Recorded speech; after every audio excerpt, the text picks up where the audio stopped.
in any wrestling company, especially building up to their pay-per-views, you'd expect the opening match to be entertaining, fast-paced, full of great spots, something to get the pay-per-view kicked off with a bang. And when it comes to Money in the Bank, normally sometimes you'd expect the Money in the Bank briefcase match, especially when there's two in the same night, one slightly more important than the other, to be the opener, something to get the crowd entertained. Because in most Money in the Bank matches, especially with the participants involved, you expect there to be quality bumps, spots, and high flying moves.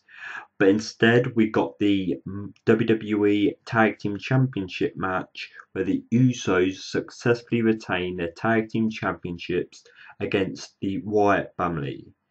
And yes, I'd be slightly disappointed that the Wyatt family did not get their tag team championships, but the match weren't bad. The Wyatt family did what you expect from them for most of the match. The Usos showing that they are one of the good base tag teams that WWE has right now. Yes, I predicted and wanted the Wyatts to pick up a win, but if they're later down the line going to be involved in a possible bigger tag team tournament match, possibly at SummerSlam, Battleground, I'm all for it. But that was the opener, had no real problem with it. The Wyatt family got a different theme, which wasn't incredibly better than their last one, but at least they tried to tweak it a little bit. Paige defeated Naomi. There was no breakup of Cameron and Naomi, no turn on, just the match. So I'm still wondering who Paige is getting built up towards. AJ, somehow Natalia. It's questionable, but well done, Paige. Then we get Adam Rose, a guy who's not really been on WWE live TV, but he gets to face and defeat Paul Damien Sandow. I'm not going to mention the character names. The WWE need to find a way to end this. Have Sandow get knocked out by the Big Show, taken out by Ryback, just something to write him off TV so he can repackage himself or come back as a character that WWE can start pushing again. Because I'm finding this really stupid and disappointing. The crowd weren't really cheering, celebrating for Adam Rose. They weren't. So this match didn't really do anything for the pay-per-view or for my entertainment really. JBL on commentary, he's really against Adam Rose. So I'm glad I have someone else on my side. How do you guys feel about Adam Rose? Because maybe he was doing great in NXT that I've heard, but when he came to the WWE, everything changed. If that's the case, maybe they've got to do something to Adam Rose's character as well as Damien Sandow's. And then we get to the match that a lot of us, many of us, were looking forward to, the Money in the Bank briefcase match. And the horrible thing is, the WWE thought, we're going to give you pre-tapes before your match. Just a shame they couldn't have a backstage segment to make it feel more real instead of pre-taped. But the match is going down really entertaining, which you expect. You had some guys almost capturing the briefcase. There was some tease of Kofi Kingston, Swagger, which I'm still not really sure why Swagger was a candidate for this match. But with him in it, okay, he did not win. It came down to the most predictable two, Seth Rollins and Dean Ambrose.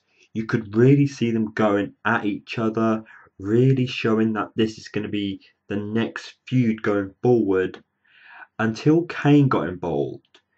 Kane is a character which you may have heard from my past reviews that the WWE are struggling to book him the way that they originally planned once he broke up the Authority as a monster. In this match, he prevented Dean Ambrose for capturing the briefcase. And as much as I would have loved Dean Ambrose to become Mr. Money in the Bank, it actually given to Seth Rollins. Kane's job was to help Seth Rollins become Mr. Money in the Bank. So now it looks like possibly at Battleground we'll have Dean Ambrose versus Kane in a filler match. So at SummerSlam you can have Seth Rollins versus Dean Ambrose. Not a bad idea because it stretches the feud a bit longer. Has the bigger match at the bigger pay-per-view. So personally, I didn't have a problem with Kane. Some people were saying how Kane's involvement affected the match, affected your opinion of the match. Yes, you could relate it to how John Cena defeating Brock Lesnar and how that made you feel. But in this aspect, it's taken nothing away from the match. The match still entertained us fans. It's just the finish gave us possible ideas of where the WWE could be going next. Then we have the Stars, I'm going to call them, defeating Ryback.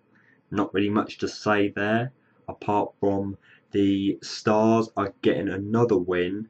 So with the Stars, Ryback, Usos and the Wyatt family, like I said, we could be building up to a bigger tag team championship match. Just a thought there to make it more entertaining for the tag teams we have. Rusev defeats Big E, and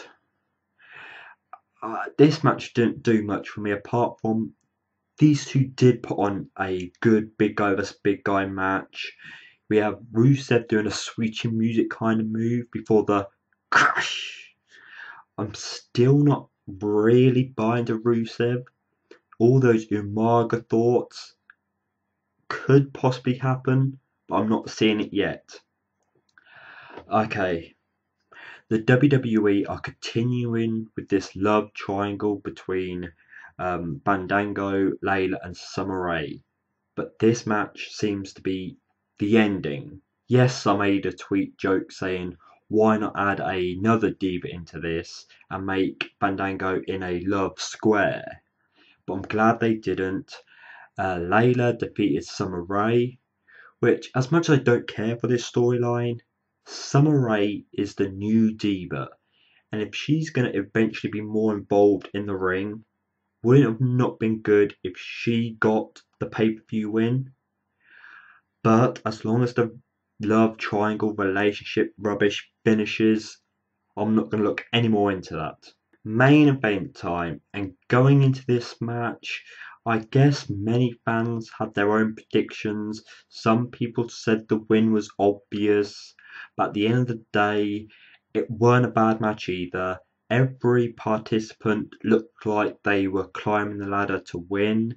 There was teases, there was the dominance from the uprising talent, there was the Authority rooting for the heels, there was Kane supporting Orton. And I didn't think it was a bad match. I was entertained by it. And if it was down to the crowd reaction, Bray Wyatt would have won. Roman Reigns would have won. I was hoping more from Cesaro, but all the pieces fitted together.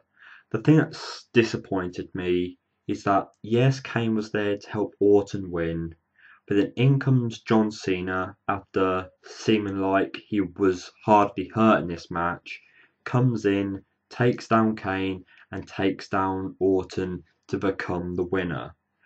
I would be disappointed, but with the idea of the WWE trying to make the money back that they lost through the network, having John Cena versus Brock Lesnar at SummerSlam is possibly the biggest match in the WWE's eyes, even though we all got our own picks on who would we have rather seen face Brock Lesnar. As long as at SummerSlam Brock Lesnar defeats John Cena to become champion, so we don't have John Cena becoming too dominant again, and for Brock Lesnar to lose to Cena for the second time going. The other wrestlers, I'm wondering about their direction. We know that Orton will go against Reigns and Reigns possibly against Triple H. Bray Wyatt hoping more from Cesaro. Del Rio, I think, for a while, like I said, slipping away. Sheamus. So I'm wondering what direction the WWE have for these. But I want to make a special mention before I wrap up this video is people, I would like you to take the time to stop and wish Wade Barrett, Bad News Barrett, good luck in getting better as soon as possible so he can come back and continue his push towards the main event or the world title. Please share your thoughts on Money in the Bank in the comment section below. I look forward to seeing if the WWE can build up other possible big matches, especially for the returning Daniel Bryan, even though he mentioned in the kickoff that he's possibly going to go through surgery again. Thank you very much for watching, YouTubers, and goodbye.